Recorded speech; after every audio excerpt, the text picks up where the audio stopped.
Hello friends, welcome back to my channel, to my new vlog. আশা করি তোমরা সবাই ভালো আছো, সুস্থ আছো এবং জাস্ট ফাটাফাটি আছো। এখন কটা বাজে বলো তো? এখন ঘড়িতে বাজে ঠিক দুপুর 1:30টা। আর আমি আমার ব্লগটা স্টার্ট করেছি সেই সকাল থেকে, কিন্তু এখন আমি ইন্ট্রোটা দিচ্ছি, কারণ এত কাজের চাপে ইন্ট্রোটা আমার দেওয়াই হয়নি, তাই এখন ইন্ট্রোটা দিচ্ছি। আর সকালে কী কী রান্না করেছি তো সেগুলো চলো দেখে নিই। আর আজকে সকালে ব্রেকফাস্টে করেছিলাম পিঠে বানিয়েছিলাম, পাটিসাপটা পিঠে করেছিলাম। আর রান্নাবান্না কি করেছি সেগুলো এক ঝলক দেখে নিই, তারপর আবার আসছি তোমাদের সামনে। এই দেখো, পিঠে বানানোর জন্য আমি প্রথমে পুরটা রেডি করে নেব। দেখো, আমি খুব একটা বেশি পিঠে বানাবো না, কারণ যেহেতু সকালে জলখাবারে আমরা খাবো, তো তাই একদম কম করেই বানাচ্ছি। একটা নারকোল দিয়েই বানাবো, কিন্তু আমাদের বাড়ির গাছেরই নারকোল। কিন্তু দেখো, নারকোলটা এত শুকনো ছিল আমি কোড়াতেই পারিনি। আমার হাতের একটু ব্যথার প্রবলেমের কারণে আমি কোড়াতেই পারিনি। যতটুকু পেরেছি ততটুকুই কুড়িয়েছি। আর আমরা কয়েকজনই খাবো মাত্র, বেশি কিছু অনেকটা করে বানাবো না, কারণ সকালে জলখাবারে বেশি খাওয়া যায় না। কারণ বাবা আজকে খেতেই চেয়েছে যে সকালে জলখাবারে পিঠে খাবে। তো আমি এখানে পুরটা রেডি করে নেব।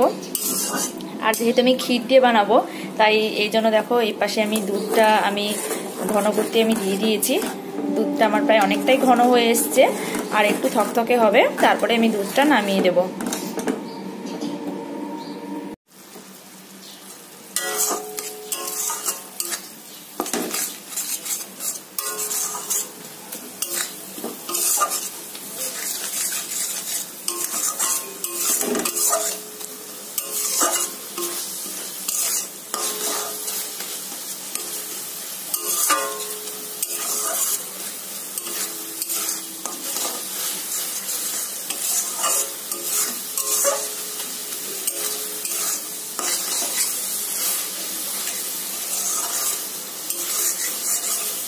When there's no more hope is left in me, I can see what comes my way, and I'm always lost. There's nowhere else to go. All I do is fall.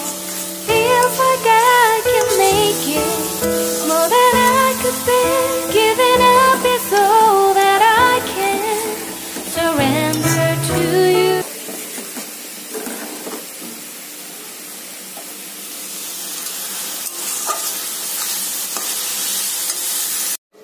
দেখো, আমার পুরটা বানানো ready হয়ে গেছে, আর এদিকে ক্ষীরটাও বানিয়ে রেখেছি। দেখো, একদম আগুন গরম, ধোঁয়া বেরোচ্ছে। এই ক্ষীরটা খেতে যা ভালো লাগে না, আমার তো ভীষণ ভালো লাগে। এই ক্ষীর বানালেই আমার ছোটবেলার কথা মনে পড়ে যায়, এত খেতাম, ভীষণ ভালোবাসতাম খেতে। আর দেখো, পুরটা আমার তো বানানো হয়ে থাকলো। এইদিকে আমি লাঞ্চের জন্য কি কি করব সেগুলো তোমাদের দেখিয়ে দিই। দেখো, এখানে আলু ছাড়িয়ে রেখে দিয়েছি, আর এখানে কাঁচকলা কেটে রেখেছি, আলু কাঁচকলার তরকারি করব। আর দেখো, এখানে মূলো কুচিয়ে রেখেছি, মূলোটা ছেচকি করব। সেই জন্য আমি ভাবলাম, আমি এদিকে টাইম ওয়েস্ট করে তো কোনো লাভ নেই, কারণ সবটাই যখন নিজের হাতে করতে হবে, তখন ভাবলাম চলো পুরটা আগে বানিয়ে রেখে দিয়েছি। ক্ষীরটাও বানানো হয়ে গেছে, কারণ আমাদের জলখাবার খেতে এখন অনেকটাই দেরি আছে। আর এখন তো সকাল 8টা মতো বাজে, কি 8:30 বাজে। যাই হোক, আমি রান্নাগুলো ঝটপট করে সেরে নিই। আজকে করব লাউয়ের ছেচকি, আর কাঁচকলা দেখালাম, কাঁচকলার তরকারি করব। আর দেখো, মূলো ছেচকি করবো। মূলো ছেচকি করার জন্য আমি কড়াইতে তেল দিয়ে দিলাম, তেলটা একটু গরম হবে, তার মধ্যে দিয়ে দেবো কালো জিরে। আর করব ভোলা মাছ করব। ভোলা মাছের একটু দেখি কি দিয়ে করি, সর্ষে বাটা দিয়ে যদি করি তো করবো, নাহলে ছোট ছোট ভোলা মাছ তো ধনে পাতা দিয়েও করলে ভালো লাগবে, আবার এরকম রসুন দিয়ে করলেও ভালো লাগবে। দেখা যাক কি দিয়ে করি। মাছটা যদি দেখি খুব টাটকা, খুব ভালো আছে, তাহলেই ধনে পাতা দিয়ে করবো, না হলে রসুন দিয়ে করতে হবে বা সর্ষে বাটা দিয়ে। দেখো, আমার কড়াইতে তেলটা আমার অলরেডি গরম হয়ে গেছে। এরপর এই তেলের মধ্যে দিয়ে দেবো কালো জিরে। দেখো, কালো জিরে থেকে একটু স্মেল বেরিয়ে গেছে। এরপর এর মধ্যে দিয়ে দেবো মূলোটা।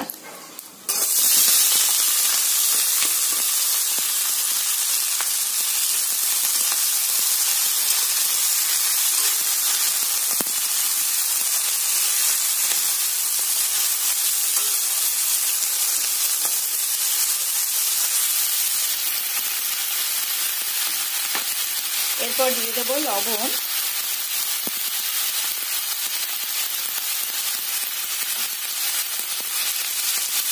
লবণ দিয়ে দিলাম। তারপর একটু নাড়াচাড়া করে ঢাকা দিয়ে দেব, কারণ মূলোটা এমনি নরম ছিল, কিন্তু কালকে আমি সবজিগুলো সব কেটে দিয়ে রেখে দিয়েছি রাতের বেলা, কারণ সকালবেলা উঠে সবজি কেটে রান্নাবান্না চাপানো আমার পক্ষে খুব কষ্টকর হয়ে যায়, তাই জন্য আমি সবজিগুলো কেটে রেখে দিই।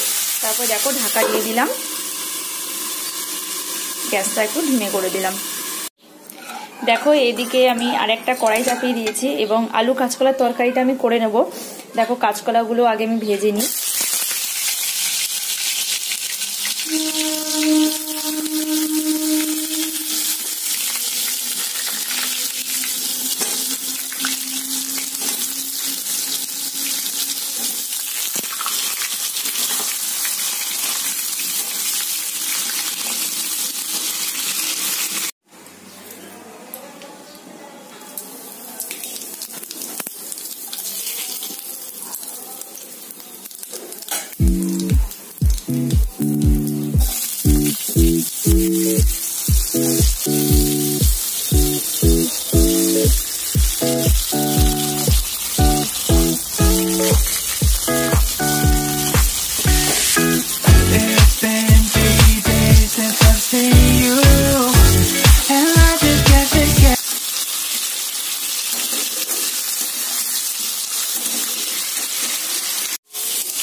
দেখো আলুগুলো আমার ভাজা হয়ে গেছে। এরপর দেখো আমি মশলা করে রেখেছিলাম, এর মধ্যে আদা বাটা, জিরে বাটা, টমেটো, কাঁচা লঙ্কা সব একসঙ্গে এই মশলাটা এর মধ্যে ঢেলে দেবো।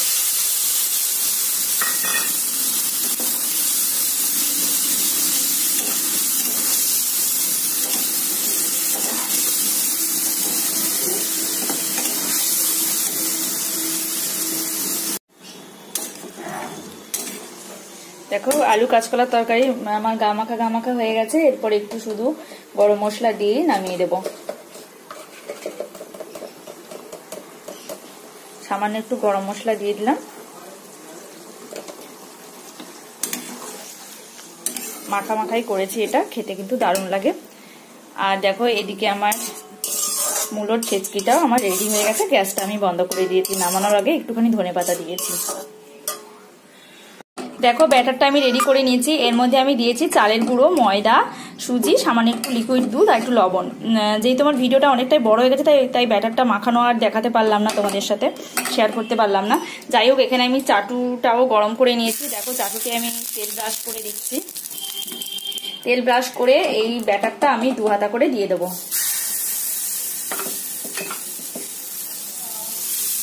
ব্যাটারটা দিয়ে তারপর যতটা সম্ভব গোল করা যায় ততটা সম্ভব গোল করতে হবে।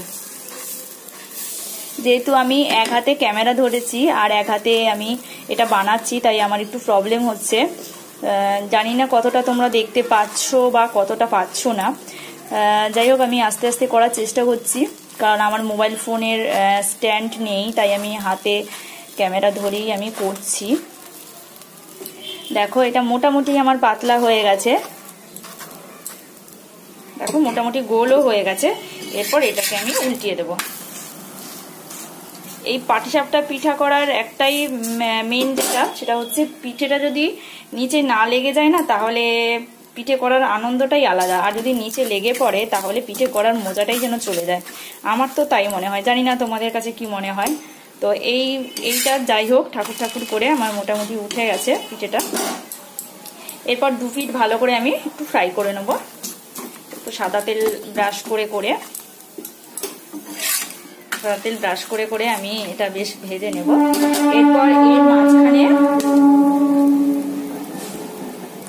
এরপর এর মাঝখানে আমি এই পুরটা দিয়ে দেব।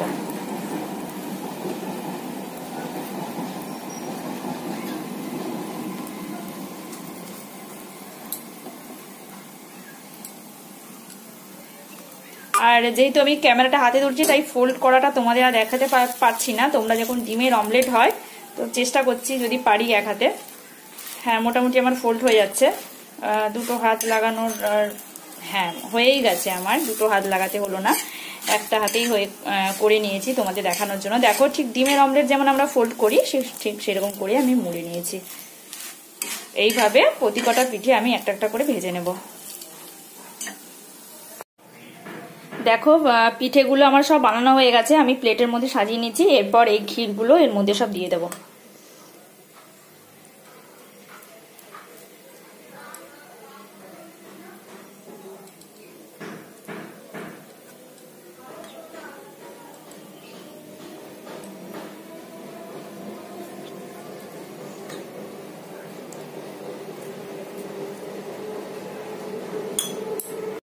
তো দেখলে সকালবেলা আমি ব্রেকফাস্টে এই করেছি, আর রান্না বান্নাগুলো তোমাদের সঙ্গে দেখালাম। তো এখন আমাদের চান করা হয়ে গেছে, বাবার খাওয়া হয়ে গেছে, মেয়েরও খাওয়া হয়ে গেছে। এরপর মা আর আমি লাঞ্চ করব। তো ব্লগটা আমি এখানেই শেষ করছি। আর তোমাদের একটা কথা বলি, যে আজকে রান্না করতে করতে মানে একটা খুব খারাপ খবর শুনলাম। কারণ আমাদের এখানে সামনেই তো ট্রেন লাইনটা আছে, তো ওখানে একজন সুইসাইড করেছে আজকে। তো শুনে মনটা খুব খারাপ হয়ে গেছে। তো আমাদের বাড়িতে যে কাজ করে যে দিদি, বাসন টাসন মাজা ধোয়া করে, তো ও এসে বলল যে ওদের বাড়ির সামনেই পুরো কাটা মুন্ডু টুন্ডু পড়ে রয়েছে। তো ওরা দেখে তো ভীষণ ভয় পেয়ে গেছে। মানে এরকম ব্যাপার আমাদের এখানে হামেশাই হয়, কিন্তু ওরা চোখের সামনে দেখেছে। তো এসে আমাকে বলছিল, সকালবেলা উঠেই মনটা এতটা খারাপ হয়ে গেল। সত্যি কথা, খুব ফুরফুরে একটা মেজাজ নিয়ে তোমাদের সঙ্গে কথা বলে ভিডিও শ্যুট করতে করতে বেশ সকালটা আমি ভালোভাবেই কাটাচ্ছিলাম। কিন্তু যখন থেকে এই কথাটা শুনেছি তখন থেকে সত্যি কথা খুব মনটা খুব খারাপ লাগছে। পুলিশে 6 লাখ হয়ে গেছে পুরো রেল লাইনের পার্টটা। তো গাড়ি টাড়ি এসে সব বডি নিয়ে গেছে। এমনি এখানে হামেশা মানে আমার বিয়ের পর থেকে প্রায় কতগুলো যে কাটা পড়েছে এখানে, মানে সব সুইসাইড করতে এখানেই আসে। কারণ এটা পুরো খোলা একদম এরিয়া, তো সুইসাইড করা এখানে সুবিধা। তো যাই হোক, ওই দিদি বলছিল যে অনেকক্ষণ ধরে লোকটা ঘোরাঘুরি করছিল। মাঝ বয়সী লোক হবে, প্রায় 47-48 বছর বয়স হবে। তো কিছু হয়তো দুঃখ ছিল বা কিছু, যাই হয়ে থাক জীবনে, যাই হয়ে থাক, আমার মনে হয় সুইসাইড করাটাই জীবনের সলিউশন না। জীবনে স্ট্রাগল করে বাঁচাটাই হচ্ছে আসল বাঁচার মানে, তাই না? খুব খারাপ লেগেছে আজকে মনটা। যাই হোক, এই খারাপ লাগার মধ্যে দিয়েই আজকের ব্লগটা আমি এখানেই শেষ করে দিলাম। ভালো লাগলে কিন্তু অবশ্যই লাইক, শেয়ার, কমেন্ট করে দিও। আর নতুন বন্ধু যারা আসবে তারা আমার চ্যানেলকে সাবস্ক্রাইব করে দিও। আর আজকের মতো তোমাদের থেকে বিদায় নিচ্ছি। পরের বারে তোমাদের সঙ্গে দেখা হচ্ছে আবার নেক্সট কোনো ভিডিওতে। ততক্ষণ তোমরা সুস্থ থাকো, ভালো থেকো এবং সাবধানে থাকো। আজকের মতো টাটা।